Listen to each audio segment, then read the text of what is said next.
life. Sarah Beth Early with Cone Health Primary Care and Sports Medicine at Drawbridge Parkway. She is with us today to kind of help us sort it out. All right, so we heard some of the benefits. What are some of the health concerns with not getting up and moving every day or several times a week? So, health concerns with not moving include increased risks of high blood pressure, other kinds of heart disease, diabetes, high cholesterol, all kinds of factors, and even effects on your bones. Yeah, nothing that we want. None of that Right. stuff sounds good. Yeah, at all. So, working out, being active in one way, shape, or form, it can improve your odds of living longer. I think that's a question people want to ask. Absolutely. So, exercising definitely increases your chance of living longer. It decreases your chance of chronic disease and can really help you live a more fulfilled life. Okay, then the follow-up question to that is like just how much, right? How much movement are we talking about that can make a positive impact on a person's health and on their lifespan? So, really, any amount of movement is better than none. But we typically recommend aiming for about 150 minutes of moderate intensity cardiovascular exercise per week as the ultimate goal. Okay, so you said 150 minutes, so that's spread out into those 7 days of that. All right, if someone is thinking to themselves, you know what, it's been years since I've exercised, it's obviously too late for me to get started. Absolutely not. So anyone can get started really at any age, no matter what stage of disease or life that you're in. And the goal is to really just work towards something. Don't focus on what you did yesterday, but let's focus on today and tomorrow.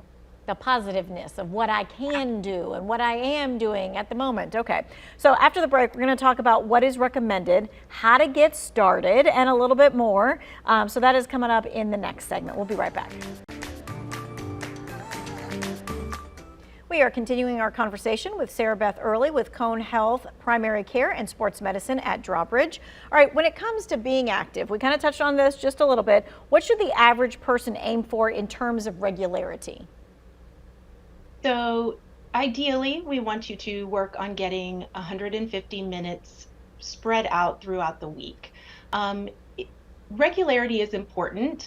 Obviously, we want you to continue to exercise on a routine basis, but it's not something that if you miss a day a week or if you're sick and you miss out that you have to stop. I mean, obviously, you can keep continuing.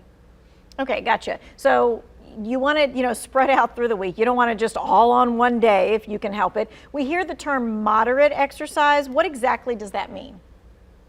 So generally, moderate intensity exercise is an exercise or activity where you can work out but still carry on a conversation with someone around you. You're working to get your heart rate up, to sweat a little bit, but you don't want to be overly taxed. Okay, and so with that in mind, some people like cardiovascular exercise, some people like strength training, that kind of thing. Do we need both? What's the difference between the two of what we need in that week? Yeah. So cardiovascular activity is activity that kind of gets that heart pumping, increases your body heat, and think of exercises like walking or swimming or running. Those are more cardiovascular exercises. Weight training or strengthening exercises are more like your weight training exercises. So lifting weights, using resistance bands, things like that. Both of them are very important for your overall health, for your muscles, your bones, really just to keep yourself strong and healthy overall. So the 150 minutes shouldn't be like all like 145 minutes of, strength training and 5 minutes of cardio.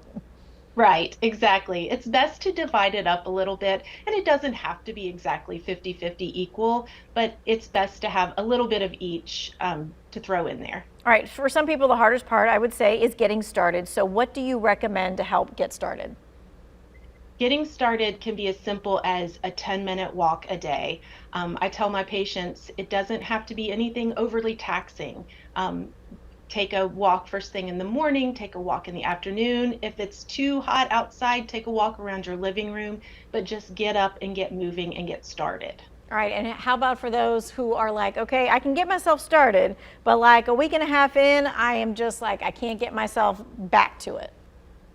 Yes, and that seems to be the biggest problem for a lot of people. So I think a lot of times we take off like a bullet. We want to reach our goal very quickly and we burn out very quickly.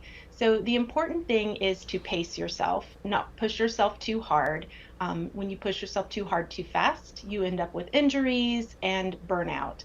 So going at a slow and steady pace, increasing just a little bit each week, and even using something like friends or family or being a part of like a membership of a gym can really help you stay accountable.